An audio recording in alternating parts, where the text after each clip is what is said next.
Friends, Rebecca की गैर मौजूदगी में हमने आपकी मुलाकात करवाई बीना कुरैशी, नूर अली और दुआ अली से। यकीनन आपको बहुत अच्छा लगा होगा। अब रिबेका भी हमारे पास वापस आ गई हैं। इनसे करते हैं मजीद गपशप, क्योंकि हमारे प्रोग्राम का टाइम वैसे भी ख़त्म होने वाला है और ये जो थोड़ा सा टाइम है हम इनके साथ गपशप करके गुजारेंगे। जी Rebecca, thank you so much, आप वापस आ गई, आपने अपना प्रॉमिस निभा लिया। Pleasure is all mine. कैसा रहा शूट? बहुत ज़बरदस्त। वो बस मेरे माइंड में ये था कि मुझे जल्दी जल्दी से शूट ख़त्म करना है ताकि मैं जो है दोबारा से इस टीम का हिस्सा बन सकूँ। वैसे आप इस हेयर स्टाइल में और भी ज़्यादा अच्छी लग रही हैं। अब वो जाते ही मेरे मेकअप आर्टिस्ट ने कहा रिबेका आज आप अपने बालों को क्यों खोल दिया आपने? मैंने कहा बाप बांध दें, तो उन्होंने पोनी कर दी, तो फिर हम इसी तरह आ गए। नहीं, ये ज़्यादा अच्छा लग रहा है, ज़्यादा प्यारी लग रही है। मैं तो मशवरा दूंगी कि ऐसी रहा करें। ये हुस्न नज़र आपकी जनाब। कहा जाता है ना कि खूबसूरती देखने वाले की आंख में होती है। अच्छा, तो अगर आंख खूबसूरत हो तो फिर हर शख्स खूबसूरत लगता है। वाह जी वाह, क्या बात है, आपने तो हमें लाजवाब कर दिया। अरे बिल्कुल भी नहीं। अच्छा शगुफ्ता, मुझे याद आया, एक दफा का जिक्र है, किसी सेट पर हम मौजूद थे और आप कुछ गुनगुना रही थी। आप गालिबन गाने का भी शौक रखती हैं। I love singing. हमारे सब सीनियर जो हैं वो डायरेक्टर प्रोड्यूसर्स कहते हैं कि अगर आप लोगों को सुर लय की अगर तमीज़ नहीं है तो आप एक्टर भी नहीं है। अगर जो एक्टर सुरीला नहीं है वो एक्टर ही नहीं है। तो फिर अब आप साबित करेंगे आप बहुत अच्छा गाती हैं। यकीनन शगुफ्ता, जरूर आप हमें कुछ ऐसा सुनाएं कि मजा ही आ जाए। सवाब हासिल करेंगी, क्योंकि कहते हैं कि सिंगिंग जो है वो रूह की ग़िज़ा है और मैं गाकर सेटिस्फेक्शन महसूस करती हूँ। इतनी खुश होती हूँ ना मैं अंदर से कि जितनी मैं एक्टिंग करके खुश नहीं होती जितना मैं सिंगिंग करके खुश होती हूँ। अपना कुछ पसंदीदा सुनाएं जो आपके दिल के बहुत करीब है। क्या गाने तो सारे ही बहुत अच्छे हैं, पसंद आना चाहिए। जो अक्सर आप गुनगुनाती हैं या जो हर मौके पे आपका बस ना चाहते हुए भी लोगों से निकल आता है, वो कुछ सुनाओ। एक दफ़ा का जिक्र है, हम लोग सरगोदा में एक प्ले कर रहे थे तो वहाँ पे अताउला ऐसा फिल्मी जो है ना वो बहुत मशहूर है। हर गाड़ी में, टैक्सी में, रिक्शे में अताउला के गाने चल रहे हैं। अरे वो तो पूरे पाकिस्तान में मशहूर है। पाकिस्तान क्या, वो तो पूरी दुनिया में मशहूर हाँ, है। लेकिन मैं उनके गाने इतने शौक से नहीं सुनती थी ना। लेकिन जब वो गाना हमारे वो जो हमने घर लिया हुआ था, हम थिएटर पे जाते थे, घर लिया हुआ था, ये कुकिंग करती थी, कभी मैं बर्तन धोती थी, तो कभी ऐसे मिलजुल कर काम करते थे, तो टेप लगी हुई थी, उस पे गाना लगा हुआ था, कुंडी खोला ते खोल के मैं चार दिन, ये बड़ा हिट गाना था। तो ये पता नहीं कोई काम कर रही थी या स्टेज पे खड़ी ऐसे खड़ी है ना, तो मैं कह रही ये क्या गाना है। असलम राना साहब जो डेथ हो गई उनकी, वो भी हमारे साथ थे, नसीम कुरैशी साहब हमारे साथ थे, अंजू मलिक साहब थे। तो हम गाना सुन रहे हैं, कह रहे हैं क्या कुंडी खोला ते खोल, ये पर खड़ी है ना ऐसी, तो इसका एक आंसू जो है एक आंसू है। ये तो मैंने मुझ पे ही टैग कर दिया। लेकिन किसी बात से कोई बात अच्छी बात याद आ जाती है, तो मैं हैरान थी कि ये तो गाना तो बड़ा फनी सा है, तो आंसू बहने का क्या ताल्लुक है। तो वो मैं पूछ नहीं पाई, बाद में पूछूंगी। चलो कोई बात नहीं, हो सकता है उस वक्त मैं किसी और ही ख्यालों में हूँ। तो अभी ये ना हो कि मेरा गाना सुन के तो तुम ना इस आग पे जाना। नहीं, आज का दिन बिल्कुल रोना धोना नहीं है, कोई दुखी, कोई सैड सॉन्ग अच्छा, नहीं। चलो, कोई ऐसा लाइट मूड अच्छा सा सुना दे कि हमारी जो आज की रात है ना, ये और चलो डबल हो जाए हमारी खुशी। सुनाती हूँ गाना। जिस तरफ आँख उठाऊं तेरी तस्वीरां हैं, जिस तरफ आँख उठाऊं तेरी तस्वीरां हैं, नहीं मालूम ये हवा है कि ताबीरां हैं, जिस तरफ आँख उठाऊं तेरी तस्वीरां हैं, याद करती हूँ ख्यालों में तेरी बातों को, याद करती हूँ ख्यालों में तेरी बातों को, दिल बेताब जगाए है मुझे रातों को, अब तेरा प्यार मेरे पाँव की जंजीरां है, नहीं मालूम ये ख्वाबा है कि ताबीरां है, जिस तरफ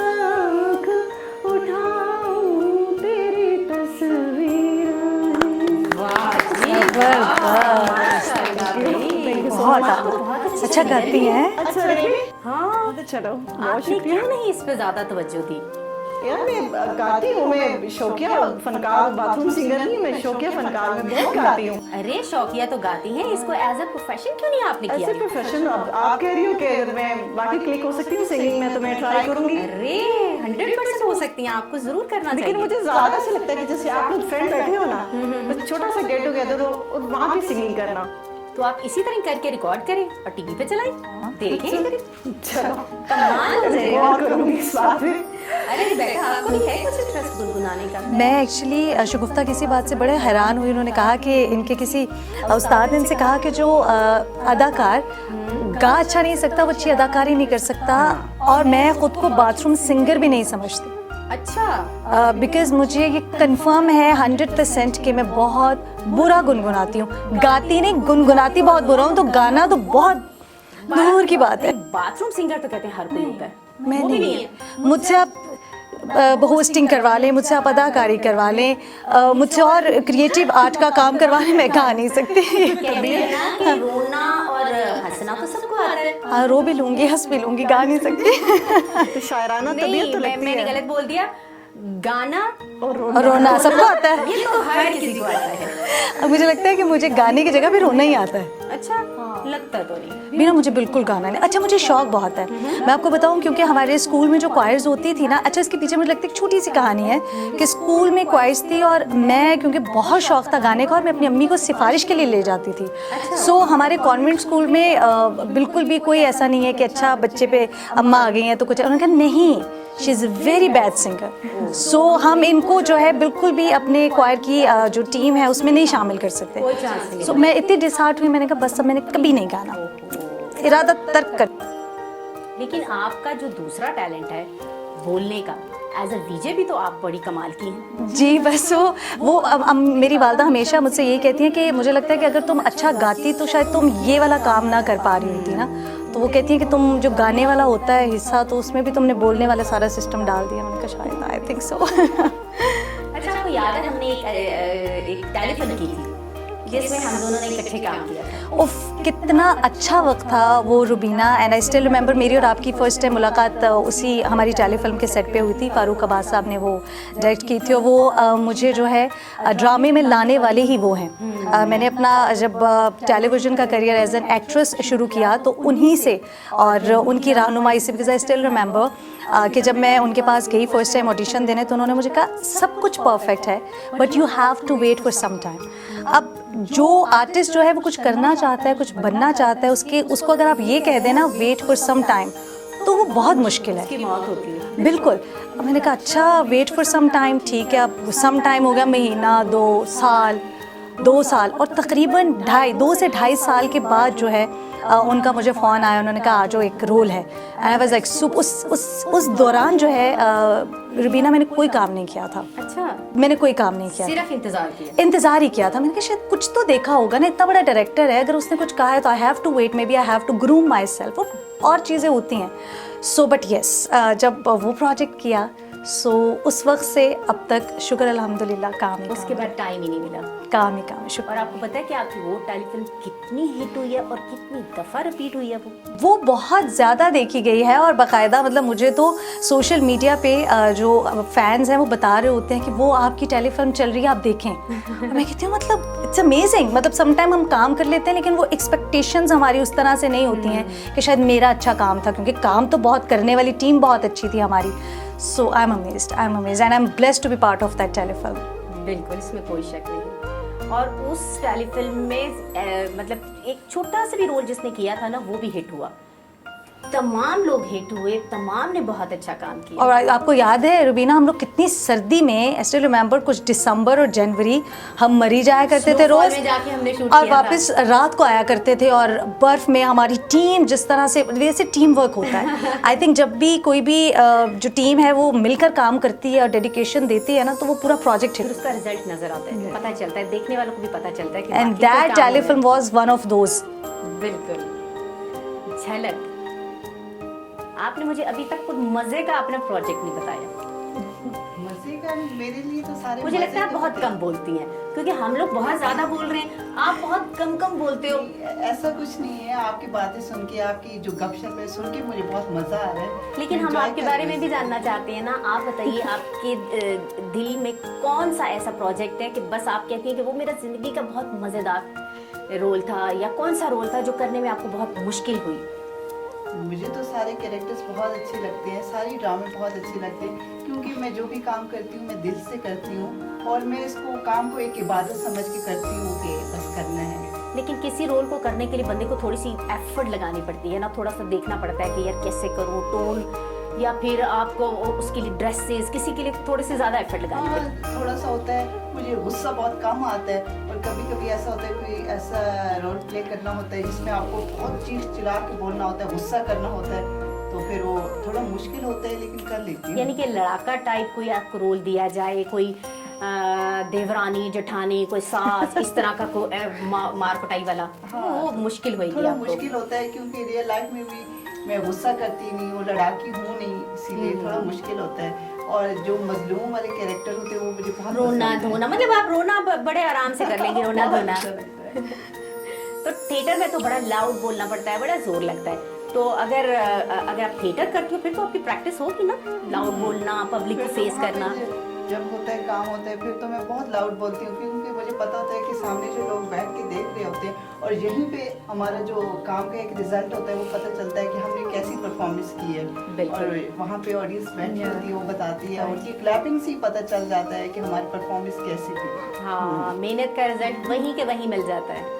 लेकिन जब मैं स्टेज प्ले करती हूँ ना, मेरी हार्ट बीट बहुत तेज हो जाती है, मुझे इतनी घबराहट होती है, मैं कहती हूँ इतनी ऑडियंस है, इनको मैं कैसे फेस करूँगी, क्योंकि ज़रा सी कोई बात मुंह से निकल गई तो प्रॉब्लम हो जाएगा। पब्लिक हूटिंग करेगी, लोग सीटियां मारेंगे। ऐसा वैसे कभी हुआ है कि आप स्टेज पे परफॉर्म कर रही हो, सीटियां बज रही हो, कोई हुल्लड़बाजी हो रही हो, आप कंफ्यूज हो गई हो, कभी कुछ हुआ, कभी भूल ऐसा गई हो? हुआ तो नहीं, लेकिन फिर भी डर लगता है।